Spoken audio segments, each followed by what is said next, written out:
Esta foi a última aparição pública de Maduro, apenas algumas horas antes de ser sequestrado. Ele estava se reunindo com um enviado especial da China, enviado por Xi.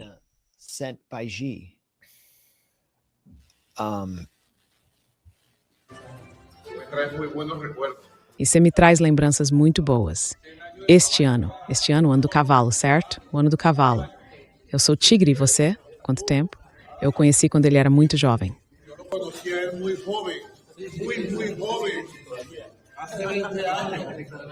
Quer dizer, isso é, na prática, uma reunião com enviados. Ele está se reunindo com enviados de Xi. Os Estados Unidos estão planejando bombardear a região ao redor do Palácio de Miraflores, colocando em risco a vida dos enviados de Xi. E eles vão mirar no homem que está ali, no meio daquela sala. A China tinha alguma ideia de que isso ia acontecer? E se não, como eles vão reagir? Isso não é sobre, eu não vejo isso como sendo sobre, multipolaridade, em que os Estados Unidos simplesmente controlam o hemisfério ocidental e afirmam a doutrina Monroe, como disse Donald Trump. Isso não é voltado apenas contra a Venezuela. É voltado contra toda a esquerda latino-americana, incluindo a centro-esquerda, como Lula no Brasil. E também é voltado contra a China e, obviamente, contra o Irã. E a Rússia. E ali, quero dizer, a Reuters afirma que 4 fontes relataram que Delcy Rodrigues estava em Moscou.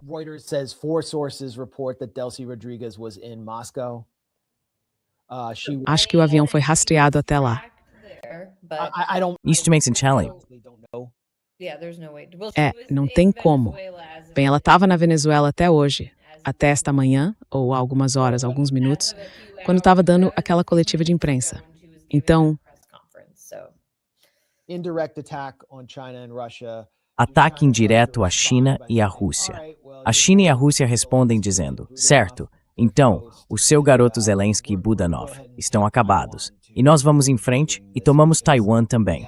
Se vocês continuarem fazendo isso, porque tínhamos interesses econômicos e políticos sérios na Venezuela, que não representava nenhuma ameaça militar para vocês, e vocês estão colocando sistemas de armas avançados bem na nossa fronteira imediata, incluindo algo como o novo envio de armas de 10 bilhões de dólares para Taiwan, com mísseis ATAC-MS.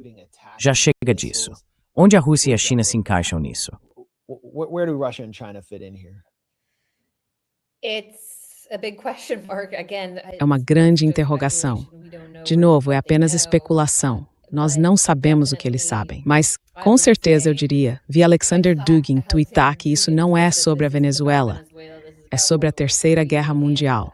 E eu concordo, porque escrevo no meu livro sobre como o petróleo venezuelano abasteceu os aliados, os britânicos, durante a Segunda Guerra Mundial. Inicialmente 40% e depois 80% das importações de petróleo deles literalmente alimentaram o exército britânico durante a Segunda Guerra Mundial.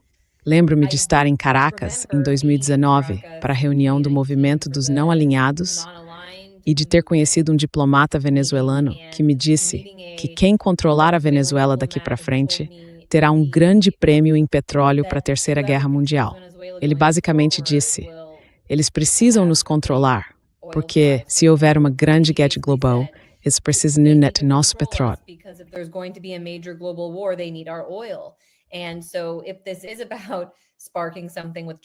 Então, se isso tem a ver com provocar algo com a China e a Rússia, ou aumentar a tensão com qualquer um desses países, também tem a ver com ter o combustível para lutar contra eles, ou o combustível para lutar contra o Irã. Você já viu alguém como o bilionário Bill Ackman tweetar que até o fim do ano, ou em breve, o Irã será livre por causa do que acabou de acontecer na Venezuela? Naftali Bennett, o funcionário israelense, disse algo parecido. Basicamente, que o Irã é o próximo. Então, por que esses influenciadores sionistas estão dizendo isso? No dia seguinte a Netanyahu ter se encontrado com Trump, logo antes de isso acontecer. Quero dizer, eles nem estão tentando esconder mais, neste ponto.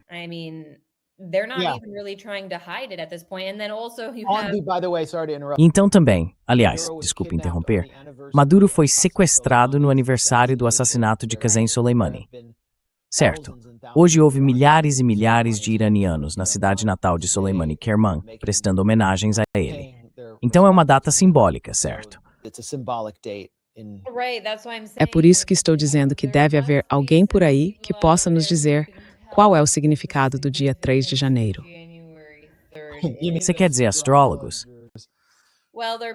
Bem, há pessoas que fazem outros tipos de análise de datas, certo? E de como elas são manipuladas. Mas não vou pedir a um neocon de Washington, nem a um bilionário sionista para adivinhar isso por mim. Bill Ackman não está sozinho na comemoração. Não, Nat. Acho que é Nat. Estava verificando isso agora. Sim, Rothschild também de Sueste Tete Free Venezuela ou Venezuela Libre. Bom trabalho, Zelzams. Bem, sem entrar em teorias da conspiração sobre os Rothschild, mas Emmanuel Macron, o presidente da França, também celebrou o sequestro do presidente da Venezuela. Quem é Emmanuel Macron? Qual é o seu histórico? Antes de ser presidente, ele era basicamente um banqueiro da Rothschild por toda a vida. Banqueiro bilionário. Eles querem os recursos da Venezuela e querem o petróleo bruto. Desculpe, só quero fazer um ponto rápido sobre o Irã. A carta na manga do Irã é fechar o Estreito de Hormuz se for atacado pelos Estados Unidos e por Israel. Os Estados Unidos podem querer roubar o petróleo bruto da Venezuela como uma espécie de seguro, caso o Irã faça isso, para privá-lo dessa carta na manga. Mas você estava dizendo... Bem, não querendo voltar às teorias da conspiração sobre os Rothschilds, mas só por um minuto. O Banco da Inglaterra também roubou todo o ouro da Venezuela e provavelmente não o tem em seus cofres físicos. Então fica a dúvida sobre para onde tudo isso foi. Você pode nos contar rapidamente sobre o roubo do ouro da Venezuela? Sim, já falamos sobre isso tantas vezes. Em 2 frases. Antes da tentativa inicial de golpe que Trump fez em 2019, a Venezuela havia solicitado a repatriação do que então talvez fosse menos de $1 bilhão em barras de ouro do Banco da Inglaterra, seu próprio ouro físico armazenado lá. Quando a Inglaterra e os Estados Unidos reconheceram Guaidó apenas alguns meses depois, esse pedido de repatriação ficou em risco, permitindo que o Banco da Inglaterra basicamente dissesse: vamos manter o ouro por tempo indeterminado. Isso, se eles ainda o tiverem. Na época, Londres enfrentava uma escassez de ouro, e desde então o valor do metal subiu tanto que agora pode valer até mais de $2 bilhões. Então, sim, foi uma boa aposta para o Banco da Inglaterra. Os Estados Unidos roubaram o ouro da Venezuela. Eles simplesmente foram lá e pegaram. A Venezuela cometeu o erro de mantê-lo no Banco da Inglaterra. Provavelmente muito tempo. Há algum tempo, os Estados Unidos, sob o governo Biden, roubaram um dos aviões de transporte de Nicolás Maduro. A administração Trump vinha apreendendo petroleiros venezuelanos e pretende continuar fazendo isso. E eu acho que isso leva Trump a anunciar que vai assumir o controle de todas as reservas de petróleo da Venezuela. Espera, essa é a parte errada. Na coletiva de imprensa de hoje, ao lado de Marco Rubio, ele disse basicamente: vamos pegar o petróleo da Venezuela e vamos ganhar muito dinheiro, que é exatamente o que Maria Corina Machado, a líder da oposição abandonada, vinha prometendo. Oi, Cid. Presidente, o fato de os Estados Unidos administrarem o país significa que haverá tropas americanas em solo? Como isso funcionaria?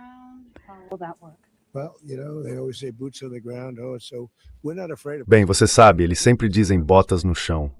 Nós não temos medo de botas no chão, se for necessário. Tivemos botas no chão na noite passada, em um nível muito alto, na verdade. Não temos medo disso. Não nos importamos em dizer.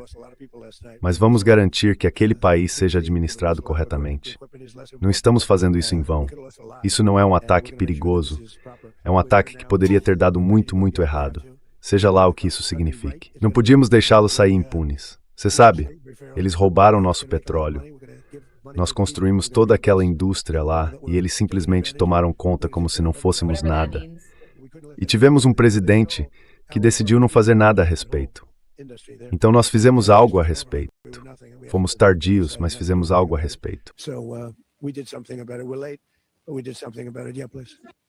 So, Sim, por favor.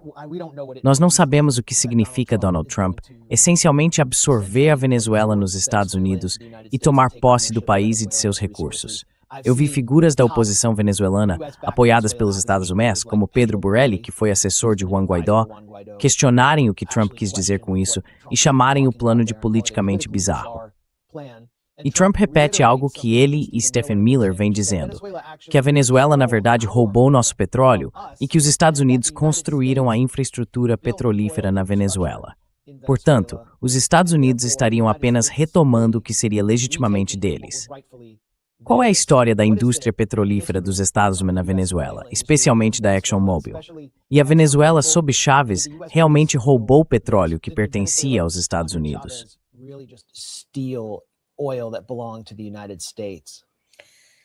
No, especially not if you just Não, especialmente não se você considerar o fato de que está em seu território. É território soberano deles, não há argumento possível aí. Mas além disso, a Royal Dutch Shell descobriu o petróleo venezuelano há cerca de 100 anos. E essa empresa foi, na verdade, responsável por construir grande parte da infraestrutura inicial. Eu vi o Francisco Rodrigues, professor da Universidade do Colorado, ele é um economista venezuelano e também um bom amigo, fazer uma boa refutação disso no X, explicando que afirmar que os Estados Unidos construíram a indústria petrolífera da Venezuela é absurdo.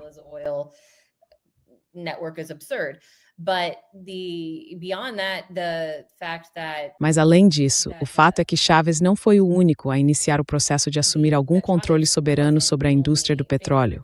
Isso, na verdade, começou sob Carlos Andrés Pérez, quando ele nacionalizou o setor. Mas é claro, atores estrangeiros ainda mantinham o controle, especialmente a Exxon. Chávez acabou expulsando essas empresas do país e tomando suas operações. Mas, novamente, como os americanos se sentiriam se uma empresa estrangeira viesse extrair petróleo ou controlar todos os aspectos de seu suprimento energético soberano? Acho que é apenas uma questão de tempo.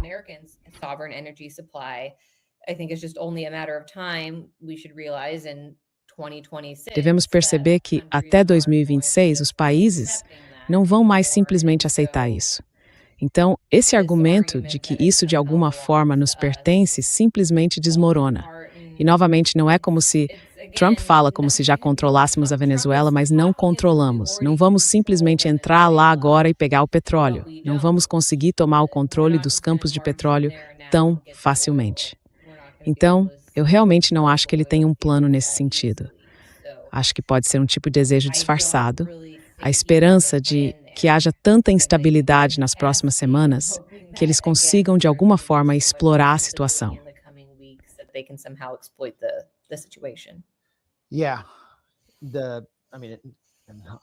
Sim, quero dizer, voltando até Harry Truman, depois que a Venezuela forneceu petróleo para a Marinha dos Estados Unidos e acabou provocando navios navais nazistas alemães a realizarem operações de sabotagem em sua costa, Truman supervisionou um golpe na Venezuela. E a Venezuela viu a instalação de seu primeiro verdadeiro ditador pró-estadounidense, Pérez Jiménez. A partir daí, houve esforços históricos dos Estados Unidos para impedir que a Venezuela se beneficiasse de seus próprios recursos naturais, aqueles que conquistou sob Simón Bolívar. Então, isso é apenas uma continuação desse processo. A mídia norte-americana está legitimando a ideia de propriedade americana sobre a Venezuela. Quase não se vê indignação na mídia dos Estados Unidos sobre o que acabou de acontecer.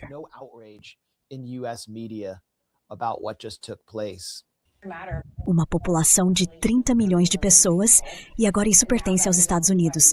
Só de pensar nisso de forma tão simples, em termos tão preto no branco assim, é impressionante. Uau, Erin! Apenas observe o rosto dela. Observe a expressão dela. Ela está tão animada com a ideia dos Estados Unidos. Nós não aprendemos nada com o que originalmente deveria se chamar Operação Libertação do Iraque, ou OIL. Apenas observe o rosto dela.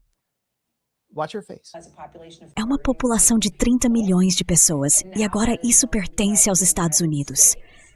Só de pensar nisso de forma tão simples, em termos tão preto no branco, é impressionante. Uau, é simplesmente notável. Nós os controlamos. Não sabemos como. Aliás, Erin normalmente não trabalha aos sábados. Quando cliquei na CNN, era para ser a Frederica Whitfield. E de repente eram o Wolf Blitzer e a Erin Burnett. Então o Wolf Blitzer apareceu ali por um segundo. Acho que ele perdeu o embalo, porque não era sobre Israel. Aqui está Donald Trump falando sobre a doutrina Monroe, que ele tentou reivindicar como sua. Erin Burnett disse que foi quando os Estados Unidos assumiram o controle da América Latina. Essa foi a política que criou aos Estados Unidos o control. Ah, sim, lembra daquilo? Como se alguma autoridade superior tivesse concedido aos Estados Unidos o controle sobre isso. Não, foi um tratado como a compra da Louisiana. Aqui vamos nós. Potencialmente em conluio com os cartéis que operam ao longo da nossa fronteira. Todas essas ações foram uma grave violação dos princípios fundamentais da política externa americana, que remontam a mais de 2 séculos. E isso acabou. Voltando lá atrás, tudo começou com a doutrina Monroe. E a doutrina Monroe é algo importante. Mas nós a superamos muito de verdade. Agora chamam de doutrina Donroe. Não sei. É a doutrina Monroe. Meio que a esquecemos. Era muito importante, mas a esquecemos. Agora não a esquecemos mais.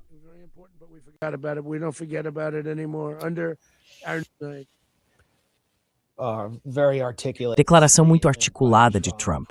Uma expressão profunda do espírito da doutrina Monroe, ou doutrina Donroe. Ele não explicou realmente o que isso significava.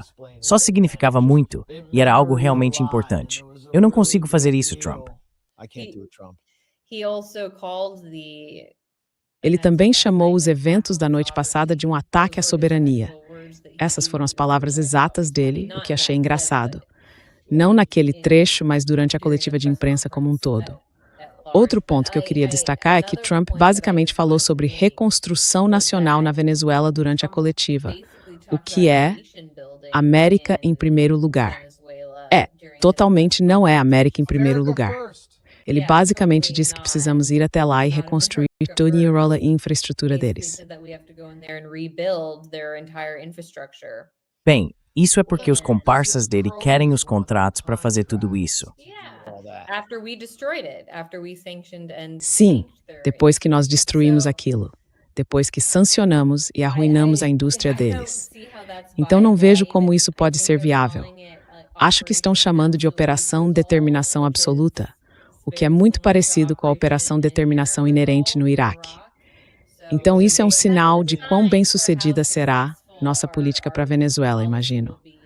Acho que eles estão apenas nos mostrando pelos nomes que escolhem o quanto estão confiantes.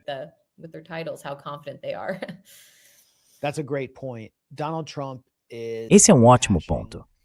Donald Trump está repetindo o exercício neoconservador de construção de nação de George W. Bush no Iraque, quando funcionários da Heritage Foundation foram enviados para administrar um governo neoliberal falso inteiro a partir da Zona Verde em Bagdá. Um desastre completo.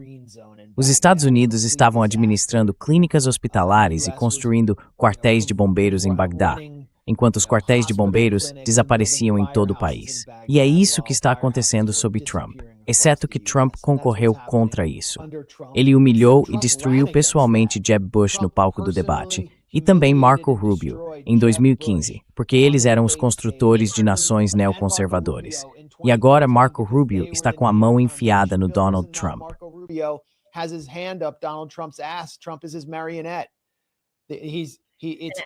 Trump é o fantoche dele. Ele é o Adelson. E todos abaixo dele. Rubio, sim. É a segunda vinda do primeiro mandato de George W. Bush. Talvez a terceira, porque o primeiro mandato de Donald Trump foi basicamente o Estado profundo assumindo o controle também.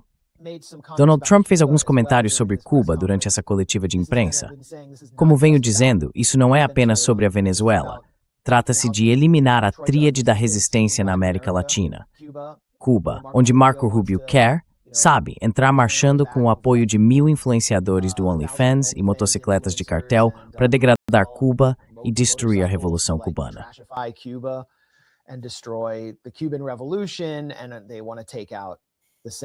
E eles querem derrubar imediatamente o governo sandinista na Nicarágua. Mas Donald Trump também ameaçou diretamente Claudia Sheinbaum, a popular e eleita presidente do México, que é uma figura de centro-esquerda, responsabilizando pelos cartéis. Ele ameaçou hoje. Ele também ameaçou Gustavo Petro, que é um social-democrata, e chegou a pedir publicamente uma transição para a saída de Maduro. Ele não era exatamente um aliado próximo de Maduro na Colômbia. Trump culpou Petro, basicamente chamando-o de narcotraficante. Gustavo Petro fez mais do que qualquer líder colombiano nos últimos anos, certamente mais do que Álvaro Uribe, que está, na verdade, na lista dos 100 principais narcotraficantes da DEA.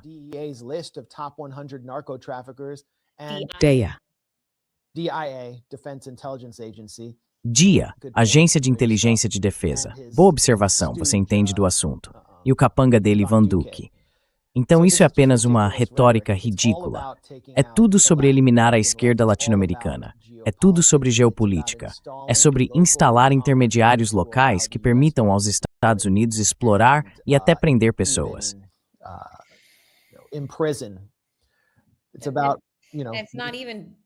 É sobre, sabe?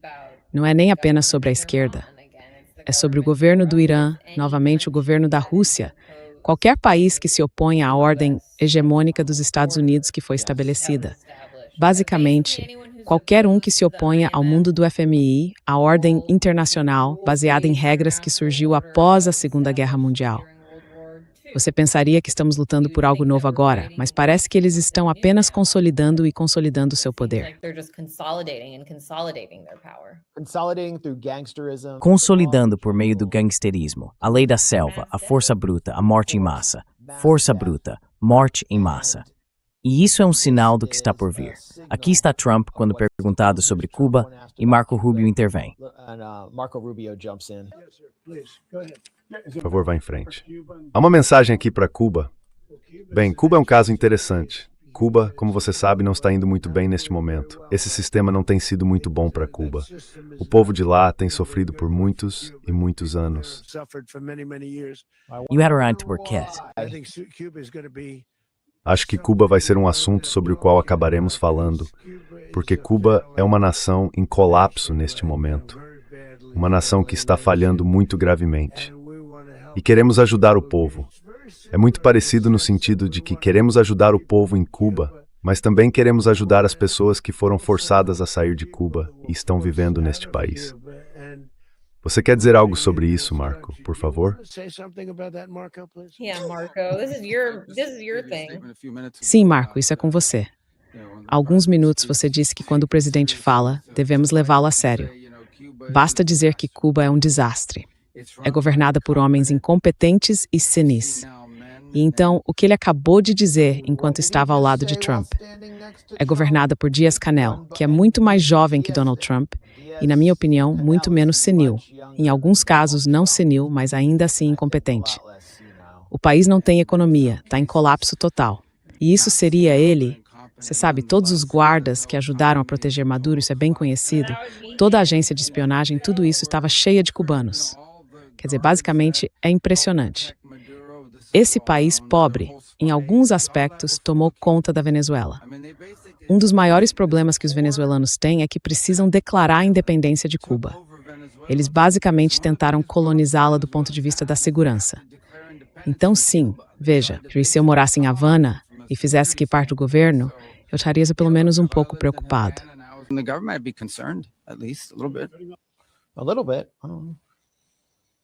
Um pouco? Não sei. Você ficaria preocupado? Então sabe, o que eles vão designar a seguir? Eles já designaram Cuba como um estado patrocinador do terrorismo. O governo da Venezuela foi designado como uma organização terrorista. Então, eles vão apenas intensificar a designação de Cuba? Trump vai atacar o México em seguida?